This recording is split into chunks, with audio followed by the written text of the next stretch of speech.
Vous sortez. Hey, Maintenant. je suis l'agente immobilière, je fais une visite. Squatteuse. Non, L'agente. c'est mon agente, je viens visiter. Je travaille, j'ai rien à prouver de plus.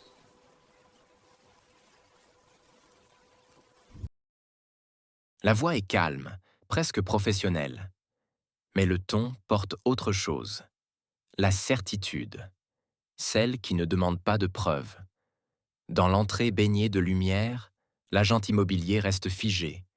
Une chemise cartonnée à la main. Son téléphone contre la joue. L'oreillette encore ouverte sur le message qu'elle venait de laisser à sa cliente. J'attends devant la porte. J'ai les clés. Prenez votre temps. Elle baisse lentement les yeux vers le patch, police, sur la poitrine de l'homme, puis vers la main qui s'est déjà posée sur la matraque. Je suis l'agent immobilier, monsieur. Je fais une visite. Le policier ne regarde ni son badge, ni les documents. Il regarde son visage. Et il lâche le mot qui change tout. Squatteuse. À cet instant précis, la visite devient une scène. Une scène avec témoins, téléphone levé, et une phrase qui va se retourner comme un boomerang.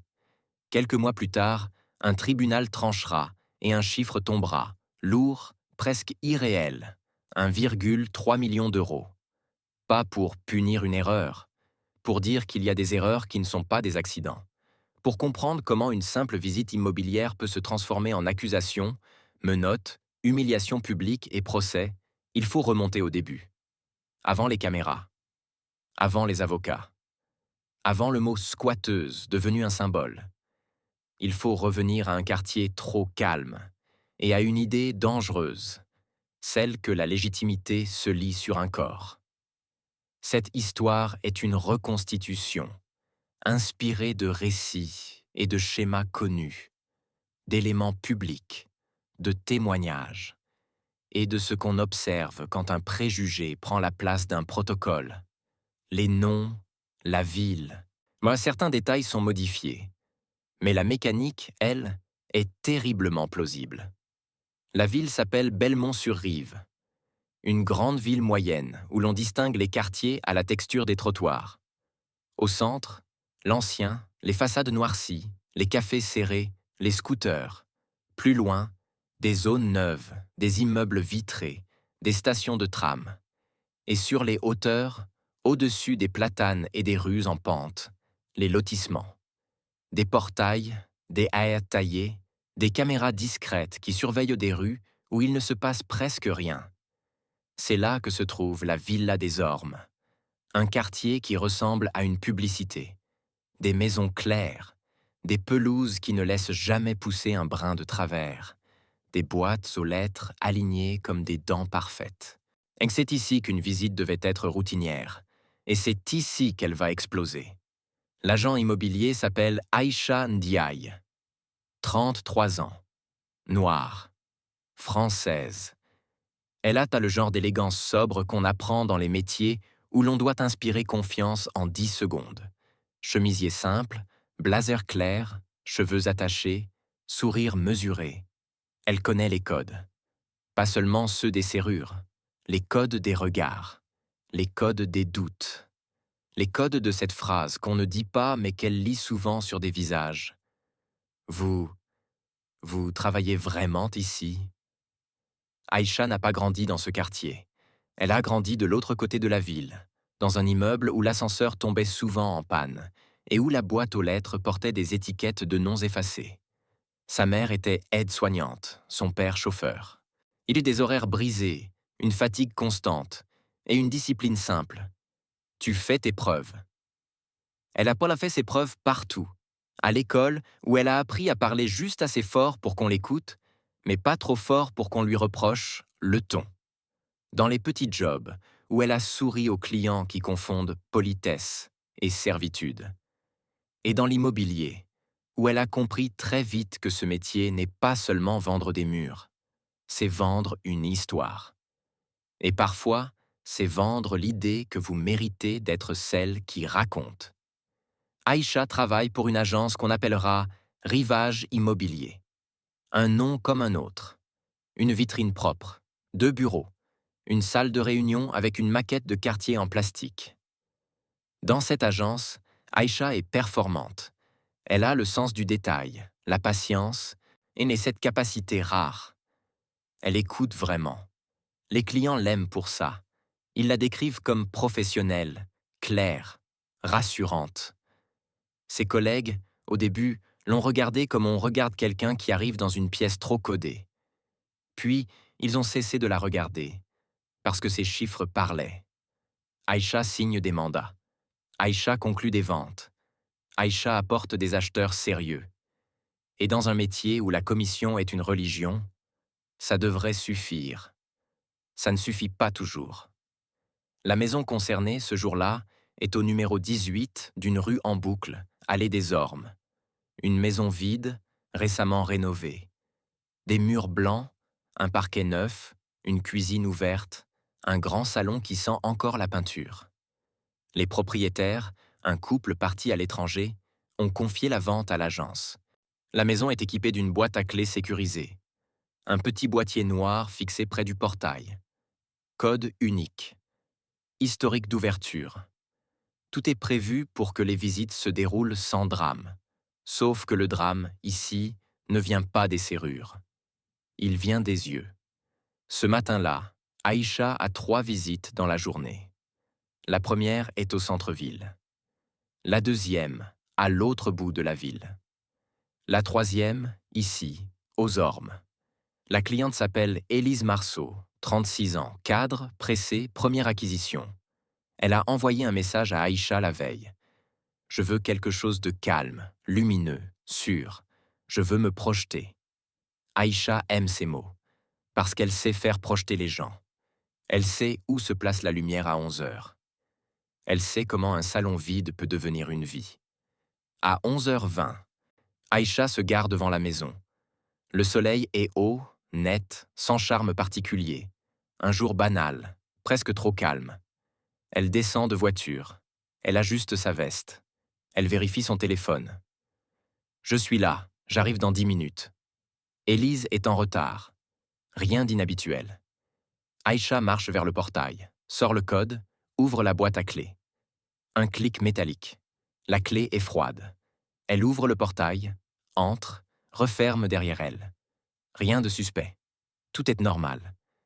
Et pourtant, dans une maison voisine, derrière une vitre, quelqu'un la voit. La voisine s'appelle Madame Varenne. 62 ans. Elle vit ici depuis 10 ans, connaît les horaires des livreurs, les chiens des voisins, les plaques d'immatriculation qui appartiennent au quartier. Elle ne connaît pas Aïcha. Et dans sa tête, ne pas connaître signifie ne pas appartenir. Elle voit une femme noire entrer dans une maison vide. Elle ne pense pas agent immobilier. Elle pense intrusion. Elle attrape son téléphone et elle compose un numéro. L'appel, plus tard, deviendra une pièce centrale du dossier, parce que tout part de là.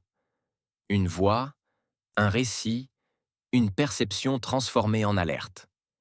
Madame Varenne dira quelque chose comme « Bonjour, il y a une femme qui force la maison d'à côté. Je crois que c'est une squatteuse. » Le mot « force » est important, parce qu'il crée l'urgence, parce qu'il justifie l'intervention, parce qu'il transforme une clé en effraction. Et quand on met « squatteuse » dans une phrase, le cerveau de ceux qui répondent se prépare à une autre scène. Une scène où l'on n'écoute plus. On contrôle. Pendant ce temps, Aïcha est à l'intérieur. Elle ouvre les volets. Elle allume 2 lumières. Elle fait ce qu'elle fait toujours. Elle prépare la maison à être regardée. Elle vérifie que les placards sont vides, que rien ne traîne, que la salle de bain ne sent pas le renfermer. Elle marche sur le parquet, talons légers. Dans sa tête, elle est déjà en train de dérouler la visite. Le séjour est orienté sud-ouest. Les chambres sont au calme. Le jardin est facile à entretenir. Elle ne sait pas qu'une autre narration est déjà en train de s'écrire dehors. À 11h33, une voiture de police entre dans l'allée, sans sirène, mais avec cette manière de se garer qui dit « on prend l'espace ». 2 agents sortent. L'un reste près de la voiture. L'autre s'avance vers le portail.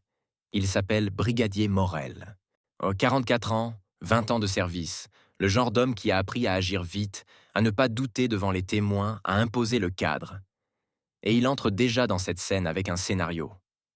Squatteuse, effraction, occupation illégale. Dans ce scénario, Aïcha ne peut être qu'un rôle, pas une professionnelle. Le brigadier pousse le portail, qui n'est pas verrouillé. Il entre comme on entre chez quelqu'un qui n'a pas le droit d'être là. Il frappe du plat de la main sur la porte vitrée.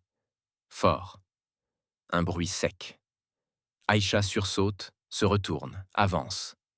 Elle ouvre, et elle voit l'uniforme. Immédiatement, elle fait ce que font les gens qui savent. Elle garde les mains visibles. « Bonjour, je suis l'agent immobilier, je fais la visite. » Elle pointe doucement le badge accroché à son sac. Le brigadier ne le regarde pas. Il regarde l'intérieur, puis son visage. « Vous faites quoi ici ?» Le ton n'est pas une question. C'est une accusation qui attend une confession. Aïcha respire. « Je suis mandaté par l'agence. La propriétaire est à l'étranger. J'ai les clés. Ma cliente arrive. » Le brigadier avance d'un pas, franchit le seuil. « Sortez. »« Pardon ?»« Sortez de la maison. Maintenant. » Aïcha cligne des yeux. La situation est absurde, mais l'absurde ne rend pas moins dangereux. « Monsieur, je vous assure que... » Il coupe. « Vous me prenez pour qui? On a un signalement. » Le « on a un signalement » est une phrase magique. Elle efface le doute. Elle efface le bon sens. Elle remplace la réalité par l'autorité. Dans la rue, une fenêtre s'ouvre. Un rideau bouge. Un voisin sort son téléphone. Le quartier, d'habitude si silencieux, commence à observer. Aïcha sent le regard autour d'elle comme une pression. Elle sort son téléphone. Pas pour filmer. Pour appeler sa cliente. Élise décroche. Aïcha parle vite, sans paniquer. « Élise, la police est là. Vous pouvez venir tout de suite ?» Brigadier Morel entend « police », voit le téléphone et son visage se ferme encore plus. « Posez ça. »« Je l'appelle, elle arrive. »« Posez. »« Ça. » La voix monte. Aïcha sent la montée, cette pente qu'elle connaît. Si elle fait un geste trop rapide, la scène bascule. Alors elle baisse le téléphone, doucement. « Je suis agent immobilier. Je peux vous montrer le mandat, l'annonce, le mail du propriétaire. Vos papiers. » Aïcha sort sa carte d'identité, puis sa carte professionnelle. Le brigadier les prend, les regarde comme si c'était des faux. « Ça peut se fabriquer !» Aïcha reste calme, mais sa mâchoire se serre. « Monsieur, vous pouvez appeler l'agence, tout est vérifiable. » Il ne répond pas. Il se tourne vers son collègue, murmure quelque chose. Puis il prononce la phrase. « Vous êtes une squatteuse, c'est ça? Vous vous êtes dit que la maison était vide et... » Aïcha relève la tête. Le silence se fait. Elle dit avec une lenteur lourde « Je suis en train de travailler. » À cet instant, tout aurait pu se résoudre. Un appel à l'agence, une vérification rapide du mandat, un coup d'œil à la boîte à clés, un minimum de protocole. Mais le brigadier a déjà choisi une posture. Et l'ego est une chose fragile. Quand on s'est avancé trop loin, reculer ressemble à perdre. Alors, il pousse. Vous sortez ou je vous sors. Aïcha sent l'adrénaline, ce froid sous la peau. Elle se décale vers l'entrée, pour obéir à la consigne de sortir, mais aussi pour ne pas se retrouver coincée à l'intérieur. Elle franchit le seuil. Le brigadier lui attrape le bras. Pas une prise violente, mais une prise. Assez pour dire « Je te tiens ». Les téléphones se lèvent plus haut. Quelqu'un murmure « C'est quoi cette histoire ?» Aïcha regarde le policier. Sa voix tremble à peine. « Monsieur, lâchez-moi, je n'ai rien fait. » Il répond, sec. « Vous allez vous calmer. » La phrase qui transforme la victime en problème. Aïcha ne crie pas. Elle sait que crier devient agressif. Elle ne s'énerve pas. Elle sait que l'énervement devient résistance. Alors, elle fait ce que beaucoup font quand ils comprennent qu'ils ne seront pas crus immédiatement. Elle se met à parler comme un dossier. Ah, je m'appelle Aïcha Ndiaye, je suis agent immobilier, je suis mandaté, je suis en visite. Vous pouvez vérifier. Le brigadier regarde autour. Il voit les voisins. Il voit les caméras. Et plutôt que de vérifier, il décide de conclure. Menottes. Le mot tombe. Le collègue s'approche, sort les menottes.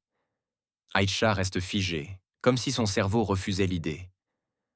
Vous allez me menotter pour une visite?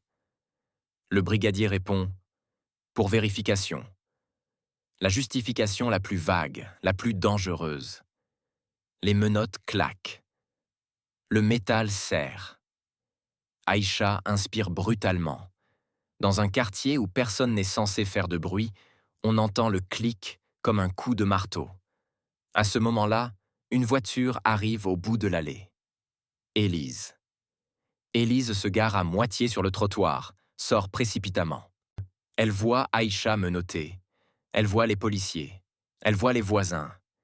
Et elle reste une seconde, immobile, comme si elle était arrivée dans le mauvais film. Puis elle s'avance. « Qu'est-ce que vous faites? C'est mon agent immobilier. Je suis la cliente. » Le brigadier se tourne vers elle, surpris d'être contredit. « Madame, reculez. » Élise insiste. « Non, elle m'attendait. Je viens visiter. Elle a les clés. Elle travaille pour l'agence Rivage Immobilier. » Le brigadier lâche, comme si c'était logique. « On a eu un appel, une intrusion. » Élise désigne la boîte à clés. « Une intrusion? Elle a ouvert avec le code. Regardez. » Le brigadier ne regarde pas. Il regarde Aïcha. Comme si Aïcha devait encore prouver. Toujours. Et c'est là que la scène se fissure. Parce qu'il y a désormais une cliente blanche, un cœur du quartier, du bon côté, et soudain, la parole d'Aïcha, ignorée, devient crédible. Parce qu'elle est répétée par quelqu'un d'autre. Le collègue du brigadier sort enfin sa radio. Appel au central. Vérification. Nom de l'agence. Adresse. Le temps s'étire. Aïcha est debout, menottée, devant une maison qu'elle a le droit d'ouvrir. Élise tremble de colère. Les voisins filment. Madame Varenne regarde depuis sa fenêtre, sans descendre. La confirmation arrive. Oui, mandat de vente. Oui, visite prévue. Oui, agent immobilier. Silence. Le brigadier regarde sa radio, puis Aïcha. Il ne dit pas « désolé ». Il ne dit pas « erreur ». Il dit « bon, on va vous enlever ça ». Comme si les menottes étaient un détail. Il les enlève. Les marques restent. Rouges. Visibles. Aïcha frotte ses poignets, sans un mot. Ouais, Élise explose. « C'est inadmissible, vous l'avez humiliée ». Le brigadier répond plat. « On a fait notre travail ». Toujours cette phrase. Toujours le refuge. Les policiers repartent, sans rapport remis, sans excuses, sans nom. Mais les téléphones, eux, n'ont pas oublié. La vidéo, ce jour-là, circule d'abord dans 3 groupes WhatsApp, puis sur un compte local, puis sur un fil qui s'élargit. On voit Aïcha sortir de la maison. On entend « squatteuse ». On voit les menottes. On voit Élise arriver et crier « c'est mon agent immobilier ». On voit le silence après la vérification. Et on voit surtout ce que le quartier n'avait jamais voulu voir. Le doute automatique, appliqué à un corps. Le soir même, Aïcha rentre chez elle. Elle s'assoit sur le canapé sans allumer la télévision. Son téléphone vibre. Un des messages, des collègues, des clients, certains de soutien, certains maladroits, et puis un message qui la glace. On a vu la vidéo. Ça fait mauvais genre. Mauvais genre, voilà. L'humiliation devient un problème d'image. Pour elle. Pas pour ceux qui l'ont créé. Le lendemain, à l'agence, l'accueil est étrange. On lui propose un café trop vite. On évite certains regards. Le directeur de l'agence, M. Pélissier, la reçoit dans son bureau. Il est gêné, mais calculateur. « Aïcha, c'est compliqué, les réseaux, tu sais, on ne veut pas d'histoire. » Aïcha le fixe. Ce n'est pas une histoire. C'est une injustice. Il soupire. Je te soutiens, mais tu comprends, ça peut faire fuir des vendeurs dans certains quartiers. La phrase tombe. C'est là que la blessure change de nature. Et parce que ce n'est plus seulement la police, c'est le métier lui-même qui lui dit « Ta présence dérange l'histoire qu'on vend ». Aïcha se lève. Elle dit calmement « Vous voulez que je sois invisible ?» Il ne répond pas.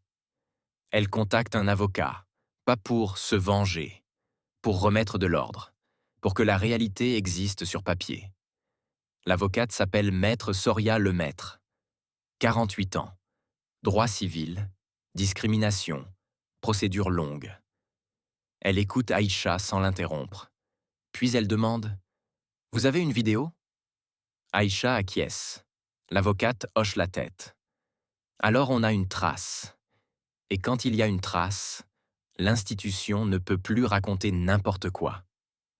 La première étape est simple, récupérer les pièces, l'appel initial, le rapport d'intervention, les caméras de la rue si elles existent, et les bodycams, les communications radio, les identités, la mairie, la police, la préfecture, chacun répond à sa manière, avec des délais, avec des formulaires, avec des « nous ne pouvons pas », le brouillard administratif.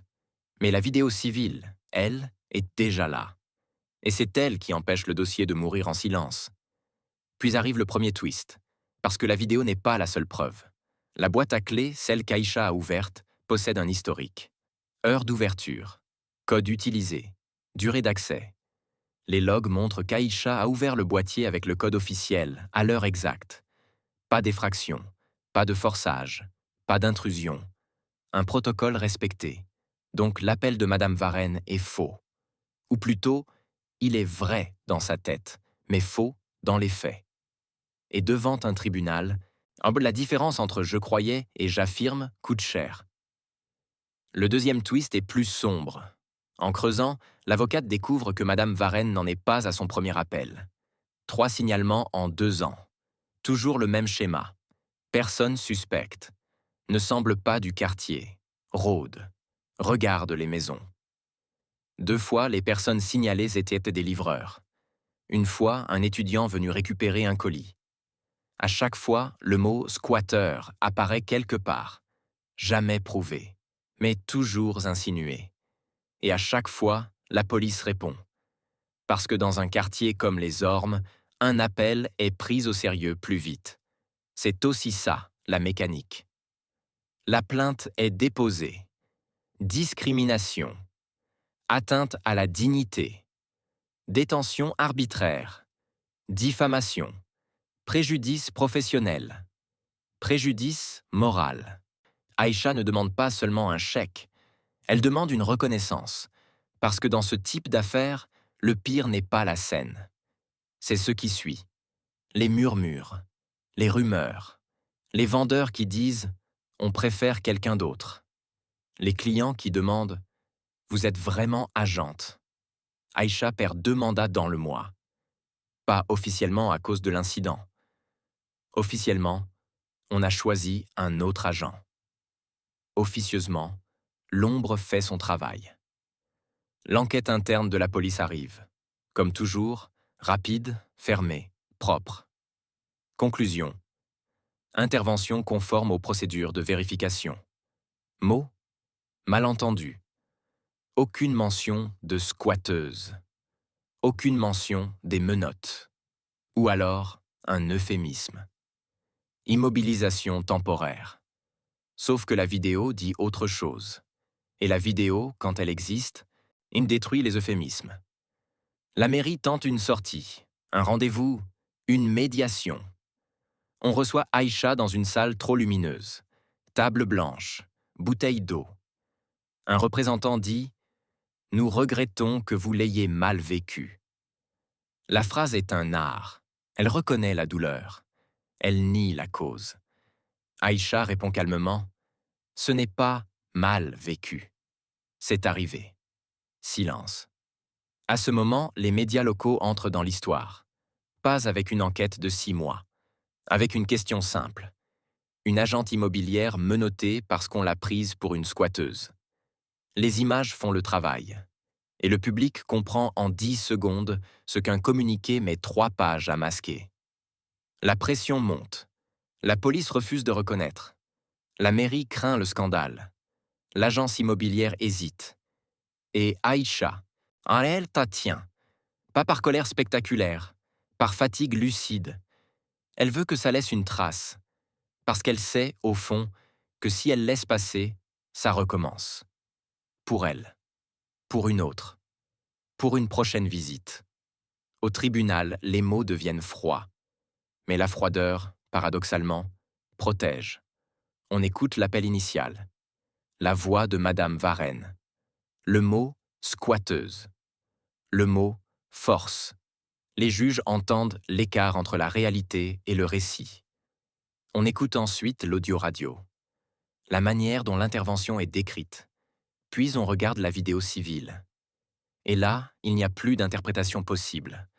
Le brigadier ne demande pas « Qui êtes-vous » Il affirme, il accuse, il humilie. Et surtout, il menotte avant de vérifier. L'ordre des gestes est une signature. La défense tente de dire « sécurité »,« contexte »,« réactivité ». Mais la question du juge tombe, sèche. Quelle menace immédiate justifiait les menottes? Silence, parce qu'il n'y a pas de menace. Il y a une perception qui a une couleur. La défense tente une autre ligne. Elle aurait pu expliquer. Aïcha, à la barre, répond simplement. J'ai expliqué, j'ai montré.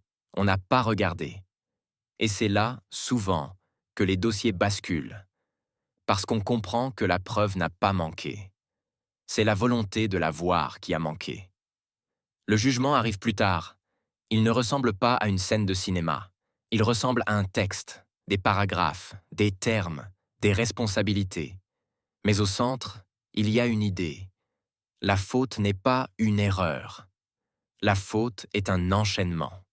Appel biaisé, intervention précipitée, qualification insultante, mesures coercitives disproportionnées, absence d'excuses et conséquences professionnelles démontrées. Le tribunal tranche. 1,3 million d'euros. Préjudice cumulé, perte de revenus, préjudice moral, atteinte à la réputation, frais, et une mention écrite que ce qui s'est passé n'était pas justifié. Le chiffre fait les titres. Mais ce qui compte le plus pour Aïcha, c'est la phrase. Parce qu'elle répare un peu le nom. Pas complètement, mais assez pour qu'elle puisse respirer. Et l'institution, comme souvent, ne reconnaît pas. Elle prend acte, elle regrette, elle améliore. On annonce des formations, des rappels de procédure, un protocole pour vérifier avant de menotter. Une phrase qu'on glisse dans une note interne. Vigilance sur les stéréotypes. Des mots propres sur un mécanisme sale. Mais au moins, cette fois, il y a une trace. Aïcha, elle, ne sort pas triomphante. Elle sort épuisée. Les procédures, les articles, les commentaires, les regards, tout ça laisse une fatigue que l'argent ne nettoie pas. Elle prend quelques semaines, puis elle reprend. Elle change d'agence. Elle travaille autrement. Elle choisit ses clients. Elle refuse certains quartiers, au début, parce que son corps se rappelle. Et un jour, lors d'une visite, un couple lui dit « On vous a choisi parce qu'on a vu ce qui vous est arrivé et qu'on a aimé votre calme. » Le calme. Ce mot-là ressemble à une victoire. Pas parce qu'elle a été forte. Parce qu'elle a tenu alors qu'on l'a forcée à se justifier d'exister. Alors, qu'est-ce que raconte vraiment cette histoire? Elle raconte qu'un préjugé peut transformer une clé en effraction. Elle raconte qu'un quartier peut fabriquer des suspects à partir de silhouettes. Elle raconte qu'un uniforme, parfois, n'est pas un signe d'autorité, mais un amplificateur de doute selon qui le porte. Et elle raconte une chose plus large, plus inquiétante. Les institutions bougent rarement parce qu'elles comprennent. Elles bougent parce que la preuve existe, parce que la trace existe, parce que le risque existe. Et si Aïcha n'avait pas eu une vidéo? Si Élise n'était pas arrivée au bon moment? Si personne n'avait filmé? Combien de squatteuses auraient disparu dans le silence d'un lotissement bien entretenu? On aime croire que la justice répare. En réalité, elle compense, elle écrit, elle reconnaît. Et parfois, ça suffit pour empêcher la prochaine scène. Pas toujours, mais parfois. Et dans un monde où l'on peut vous menotter pour une visite, parfois est déjà quelque chose. La dernière image n'est pas celle du tribunal. C'est celle d'Aïcha, quelques mois plus tard, devant une autre maison. Elle tape un code. Le boîtier s'ouvre. Le clic métallique est le même. Mais elle jette un coup d'œil autour, instinctivement. Pas parce qu'elle a peur de la maison, parce qu'elle sait que, pour certains, ce n'est pas la maison qui est suspecte. C'est elle. Et pourtant, elle est là, avec les clés, avec le mandat, avec le droit. Et avec cette vérité simple qu'aucun quartier n'a le pouvoir de lui retirer, elle n'est pas entrée par effraction. Elle est entrée pour travailler. Et personne n'a le droit de transformer ça en crime.